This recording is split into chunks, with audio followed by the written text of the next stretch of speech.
Next 191 question చూడండి. 191 question. So 191 క్వశ్చన్లో యువిఎఫ్ యూకి వికి అంటే object distance, image distance, focal length for a convex lens farming A real inverted image. ఒక convex లెన్స్కు convex lens అంటే ఇది. So నాకు వచ్చే ఇమేజ్ యొక్క ప్రాపర్టీస్ ఎట్లా ఉండాలి? రియల్ ఉండాలి. రియల్ అంటే తలక్రిందులు రావాలి. ఇన్వర్టెడ్ ఇమేజ్ రావాలి అని అంటే ఇమేజ్ వచ్చిందంటే అట్లాంటి ఇమేజ్ వచ్చింది. Other side of the lens ఇంకొక సైడ్లో వచ్చింది. దెన్ సైన్ కన్వెన్షన్స్ ఏ విధంగా ఉంటాయి? సైన్ కన్వెన్షన్స్ ఏ విధంగా ఉండడం జరుగుతుంది? సో ఆబ్జెక్ట్ డిస్టెన్స్ ఇక్కడ నుంచి కొలుస్తాం కాబట్టి ఆబ్జెక్ట్ డిస్టెన్స్ యూ అనేది నెగటివ్గా ఉండాలి. ఇమేజ్ అనేది ఇక్కడ వచ్చింది. ఇమేజ్ అనేది ఇక్కడ రావడం జరుగుతుంది కాబట్టి ఇమేజ్ డిస్టెన్స్ ఎట్లా ఉండాలి? పాజిటివ్గా ఉండాలి. So plus positive. Next F అనేది ఫోకల్ లెంత్ అనేది ఎట్లా ఉంటుంది? ఇక్కడ సైడ్ కొలుస్తున్నాం కాబట్టి ఇది నెగటివ్ ఉంటుంది. ఫోకల్ లెంత్ ఇది negative. So negative positive negative this is the correct option. Negative positive negative అనేది కరెక్ట్ ఆప్షన్గా మనం తీసుకోవాలి. నెక్స్ట్ 192 క్వశ్చన్ చూడండి. To obtain focal length of 12 centimetres a symmetric biconvex lens made of a material with refractive index of 1.5, the radius of curvature r of each surface must be. Radius of curvature r of what? Each surface must be. రెండంటే r మనకేమన్నాడు? Symmetric biconvex అన్నాడు కాబట్టి r1 = r2 అవుతుంది. So r1 = r2 అయితే మనకి ఇంతకుముందు derive చేసిన దానిలో ఫైనల్ ప్రిన్సిపల్ ఏమొచ్చింది? f r/2 × n-1 ఒక డెరైవ్ చేసినాం. ఇందులో సబ్స్టిట్యూట్ చేయండి. You will get what? R value రావడం జరుగుతుంది. యూ విల్ గెట్ ఆన్సర్ 10 వస్తుంది. ఒకసారి ట్రై చేయండి. సో ఒకవేళ రాకపోతే మళ్ళీ నన్ను అడగండి. నెక్స్ట్ 193 క్వశ్చన్ చూడండి. The focal length of a plane mirror is considered to be. Focal length of plane mirror ఎంత ఉంటుంది? ఎఫ్ ఎంత ఉంటుంది? సో మనకేం తెలుసు? ఎఫ్ r/2 అని తెలుసు. దీని రేడియస్ ఆఫ్ కర్వేచర్ ఎంత ఉంటుంది? ప్లేన్ మిర్రర్ది రేడియస్ ఆఫ్ కర్వేచర్ ఇన్ఫినిటీ ఉంటుంది. కాబట్టి ఆ ఎఫ్ ∞/2. ∞/2 అంటే మళ్ళీ ఎంత ఉంటుంది? ఇన్ఫినిటీ రావడం జరుగుతుంది. కాబట్టి answer is what? Infinity. Answer is infinity. Next question 194 question చూడండి. The optical power of a plane mirror is equal to optical power P is equal to ఏంటిది? 1/f. సో ప్లేన్ మిర్రర్ యొక్క focal length ఏమవుతుంది? 0 అవుతుంది. So 1/0 అవుతుంది. ఇది 1/∞. ఇది infinity కదా focal length ఇంతకుముందు క్వశ్చన్లో. 1/∞. అంటే ఎంత వస్తుంది? 0 రావడం జరుగుతుంది. So optical power of what? Plane mirror is equal to how much? 0. Optical power ఎంత అవుతుంది? 0 అవడం జరుగుతుంది. నెక్స్ట్ క్వశ్చన్ అయిపోయినాయారా హోంవర్క్లు? అయిపోగానే చెప్పు, నేను బంద్ చేస్తాను క్లాస్ చెప్పు. సో 195 క్వశ్చన్ చూడండి. What is the focal length of a symmetric convex lens having a radius of curvature of 6 centimetres? So 6 centimetres యొక్క రేడియస్ ఆఫ్ కర్వేచర్ r అంటే r1 = 6a, r2 = 6a. Made with a material having refractive index of 1.3. Focal length అడిగినాడు. Principal ఏంటి? So f r/2 × n-1. r/what? 2 × n-1. ఇప్పుడు radius of curvature ఎంత? 6 centimetres. So f 6 divided by 2 × n-1 అంటే ఎంత?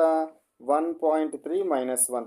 So 6 divided by 2 × 0.3. 2 × 0.3. So how much you will get? f 0.3 అంటే 0.6 అవుతుంది. 6/0.6. 6/0.6 అంటే 10. So answer is how much? 10. 10 ఉందా? Yes, this is the answer. Next 196 question చూడండి.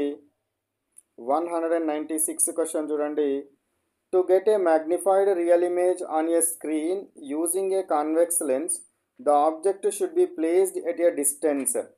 So ఏమన్నాడు? Magnified real image రావాలి. Real image అంటే ఇన్వర్టెడ్. స్క్రీన్ మీద పట్టగలగాలి. స్క్రీన్ మీద పట్టగలగాలంటే ఆపోజిట్లో ఇంకొక సైడ్లో రావాలి. అది ఇదే సేమ్ సైడ్లో వస్తే మనం స్క్రీన్ మీద పట్టలేం. So the object should be placed at a distance of, ఎక్కడ పెట్టాలి ఆబ్జెక్ట్ని, ఎక్కడ పెడితే మనకు ఇమేజ్ అనేది రావడం జరుగుతుంది. ఇమేజ్ అనేది రావడం జరుగుతుంది అనేది మనకు క్వశ్చన్ అడిగినాడు. 196 question.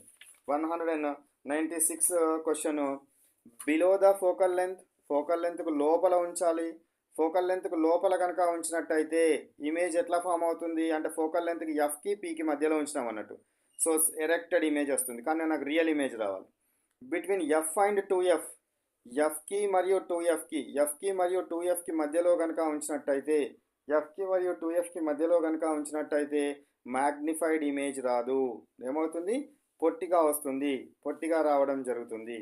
Exactly equal focal length, exactly equal focal length, equal focal length అనేది మనకు రావాలి. Exact equal focal length, focal length సమానంగా ఉన్న దాని దగ్గర కనుక పెడితే ఇమేజ్ ఎక్కడ వస్తుంది? ఇన్ఫినిటీ దగ్గర వస్తుంది. ఇన్ఫినిటీ దగ్గర పెట్టినామనుకోండి, ఇన్ఫినిటీ దగ్గర పెడితే ఎట్లా వస్తుంది? పాయింట్ సైజ్డ్ ఇమేజ్ వస్తుంది. కాబట్టి ఇక్కడ ఉన్న ఆప్షన్స్లో ఏది కూడా కరెక్ట్గా లేదు, ఏది కూడా కరెక్ట్గా లేదు. మ్యాగ్నిఫైడ్ ఇమేజ్ అనేది ఇందులో రాదు. మ్యాగ్నిఫైడ్ ఇమేజ్ అనేది ఎప్పుడు వస్తుంది? బిలో ఎఫ్ అండ్ ఈ పీలో మధ్యలో పెట్టినప్పుడే వస్తుంది, కానీ అది రియల్ రాదు, వర్చువల్ ఇమేజ్ వస్తుంది, వర్చువల్ ఇమేజ్ వస్తుంది.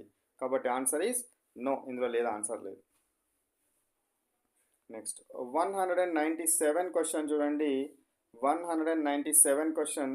ఏ fish is moving vertically upward with a speed of 3 meters per second in water. So ఇది లోపల వాటర్ అనుకోండి. ఇది వర్టికల్లీ అప్వర్డ్గా వెళ్తూ ఉంది. ఫిష్ 3 meters per second వేగంతో వెళ్తూ ఉంది. n is equal refractive index 4/3. దీని వాటర్ యొక్క refractive index 4/3. At the same time A body is moving vertically downward with a speed of 4 meters per second. ఇక్కడ ఒక బర్డ్ ఉన్నది. ఈ బర్డ్ వర్టికల్గా కిందికి వస్తుంది. ఎంత? 4 meters per second వేగంతో వస్తుంది. The speed of the bird is perceived by the fish is dash. So speed of the bird is perceived by the fish is. So మనకు ఏ విధంగా ఫైండ్ అవుట్ చేయడం జరుగుతుందని అంటే, సో అపరెంట్ స్పీడ్ కావాలి first. V of apparent is equal to 4/3 అవుతుంది. So you will get as what 3. So relative speed ఎంత వస్తుంది నాకు? Relative speed is equal to 3 + 3గా రావడం జరుగుతుంది. కాబట్టి 6 meters per second is the correct option. 6 meters per second is the correct option రావడం జరుగుతుంది. So కాబట్టి మనకు ఆన్సరు ఒకసారి చెక్ చేయండి. ఇందులో 6 meters per second లేదు. కాబట్టి answer is 6 meters per second. Next question 198 question. The focal length of a lens depends on which of the following parameters. Focal length దేని మీద డిపెండ్ అవుతుంది? Refractive index of the lens material, yes. Next one, colour of light passed through the lens, yes. దీని మీద కూడా depend అవుతుంది. మనకు colour and wavelength మీద, colour లేదా వేవ్ లెంత్ మీద కూడా డిపెండ్ అవ్వడం జరుగుతుంది. ఏంటిది? Focal length. Frequency of the source of light దీని మీద డిపెండ్ కాదు. సో కాబట్టి answer is what? Both 1 and 2. Source of light మీద డిపెండ్ కాదు, సోర్స్ ఆఫ్ లైట్ మీద డిపెండ్ కాదు. నెక్స్ట్ 199 క్వశ్చన్ చూడండి. 199 question. The focal length of ఈ given lens is maximum when dash light is passed through it. ఏ రకమైన లైట్ని మనం పాస్ చేసినప్పుడు ఫోకల్ లెంత్ మ్యాక్సిమంగా వస్తుంది? VIBGYOR. ఇటు నుంచి ఏమవుతుంది? వేవ్ లెంత్ ఇంక్రీజ్ అవుతుంది. వేవ్ లెంత్ ఇంక్రీజ్ అవ్వడము జరుగుతుంది. వేవ్ లెంత్ ఇంక్రీజ్ అవుతుందంటే ఫోకల్ లెంత్ F డిక్రీజ్ అవుతుంది. కాబట్టి నాకు ఎక్కువ ఫోకల్ లెంత్ రావాలంటే ఇటు ఉండాలంటే ఏ లైట్ ఉండాలి? వాయిలెట్ లైట్ ఉండాలి. ఏముండాలి? వాయిలెట్ లైట్ని పంపించినట్టయితే ఫోకల్ లెంత్ ఎక్కువగా రావడం జరుగుతుంది. నెక్స్ట్ క్వశ్చన్ 200 క్వశ్చన్ చూడండి. The focal length of a given lens is minimum when dash light is passes through it. మినిమంగా ఉంటుందంటే రెడ్ లైట్. VIBGYOR. ఇటు నుంచి ఏమవుతుంది? వేవ్ లెంత్ పెరుగుతుంది.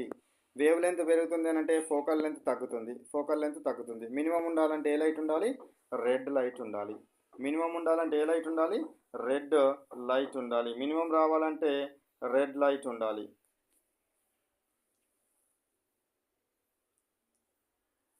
Okay, next question.